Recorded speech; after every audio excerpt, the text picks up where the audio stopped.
Então, pessoal, eu vou falar para vocês agora, nesse segundo pedaço dessa semana, eu vou falar especificamente de metabolismo de lipídio. Por quê?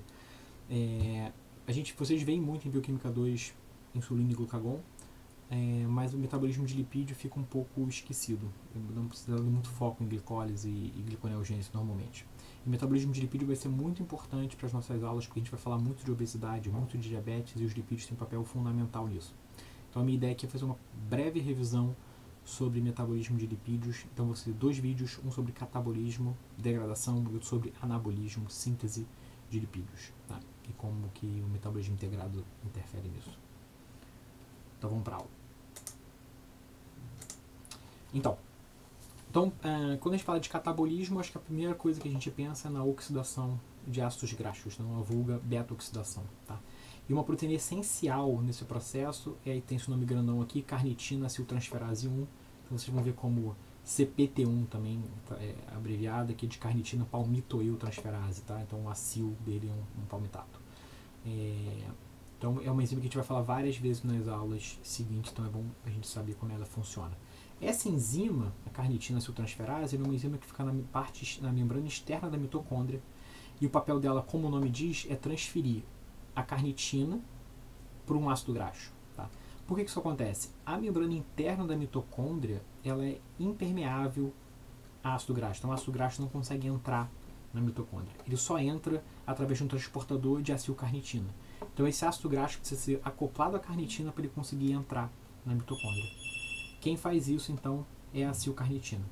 Desculpa, quem faz isso então é a carnitina aciltransferase, ou a CPT1. Como é que isso vai acontecer?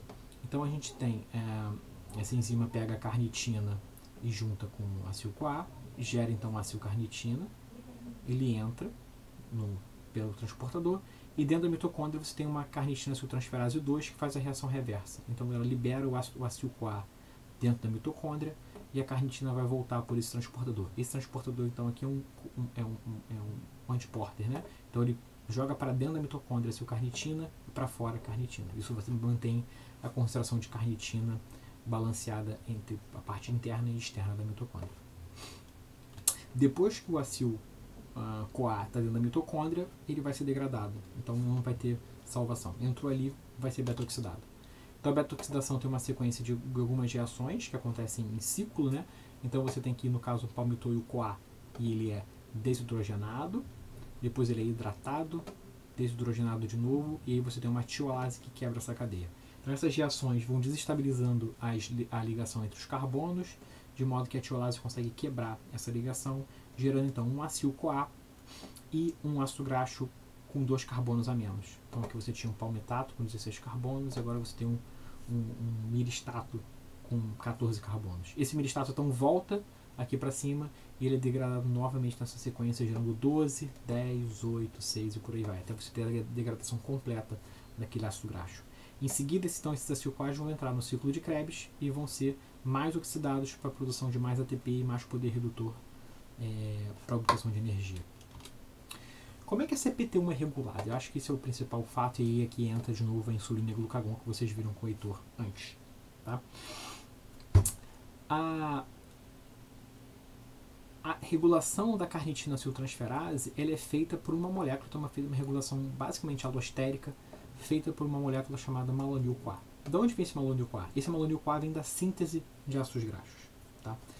Então é interessante, eu uso sempre esse exemplo. Então, que você tem carteira, você dirige, você deve perceber que você usa o mesmo pé para frear e o mesmo pé para acelerar, certo? Então você freia e acelera com o pé direito, e você, se o seu carro não for automático, você usa o pé esquerdo para pisar na embreagem. Por que você não usa o pé direito para acelerar e o esquerdo para frear? Porque quando você quer acelerar, você não quer frear e vice-versa. Tá? Então a ideia aqui é mais ou menos a mesma. Então, para várias reações celulares isso acontece. Quando você quer sintetizar ácido graxo, você não quer degradar. Quando você quer degradar, você não quer sintetizar. Então você não freia e acelera ao mesmo tempo, senão você entra num ciclo fútil. Então a ideia é, quando você tem ativação da síntese de ácidos graxos e produção de malonil-CoA, esse malonil-CoA, além de ser substrato para a síntese de ácidos graxos, ele é um regulador alostérico da CPT1. Então você vai inibir a beta-oxidação. Tá? Como é que então o malonil-CoA é gerado? Ele é gerado por uma proteína que eu vou falar em seguida no próximo vídeo, que é chamada ACC ou acetil-CoA carboxilase. Essa enzima é regulada pelos níveis de açúcar no sangue. Tá? Então, se você tem alta de açúcar, você tem uma secreção de insulina. A insulina, então, através de uma fosfatase, retira o fosfato da ACC e ela defosforilada, ela está ativada. Então, na verdade, a alta de glicose no sangue estimula a síntese de lipídio, o que faz sentido. Então, a acetil-CoA carboxilase então, pega o acetil-CoA e transforma em malonil-CoA.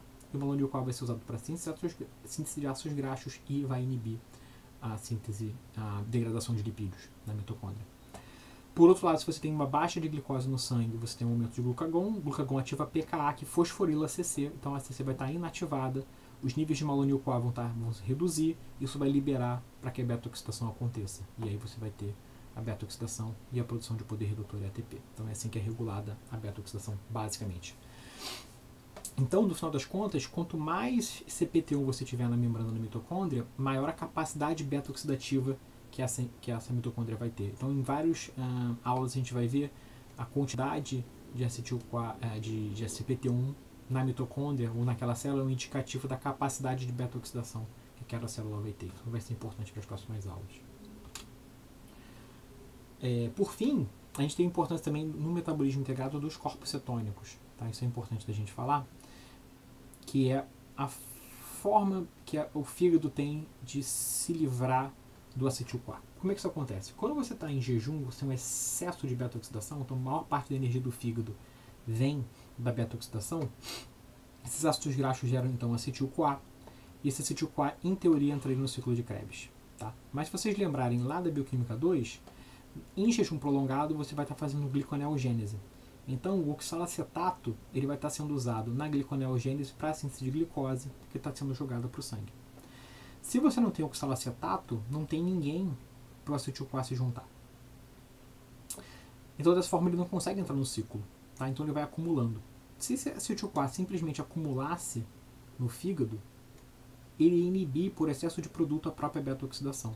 E aí a beta-oxidação ia diminuir o ritmo, e o fígado ia ficar com uma baixa energética, e nem ele não ia poder manter, por exemplo, a gliconeogênese funcionando. Então a forma do fígado se livrar desse acetil-CoA é jogar ele fora na forma de corpos cetônicos. Então ele transforma esse acetil-CoA em acetato, ou beta-hidroxibutirato, ou acetona. Isso é secretado ou jogado para o sangue e vai funcionar como fonte de energia, principalmente para o cérebro em jejum muito prolongado. Tá? Então vocês podem pensar como os corpos cetônicos como uma forma de ácido graxo pré-digerido, para aquelas células que não conseguem fazer beta-oxidação, por exemplo. Tá? Então isso vai ter uma importância muito grande no jejum prolongado, como a gente vai ver depois. Então, assim, basicamente isso que eu tenho para falar sobre catabolismo de ácidos graxos, e aí no próximo vídeo, na sequência, eu vou falar para vocês da síntese, que vai ser um pouco mais extenso, vou falar bastante de insulina para vocês. Até lá!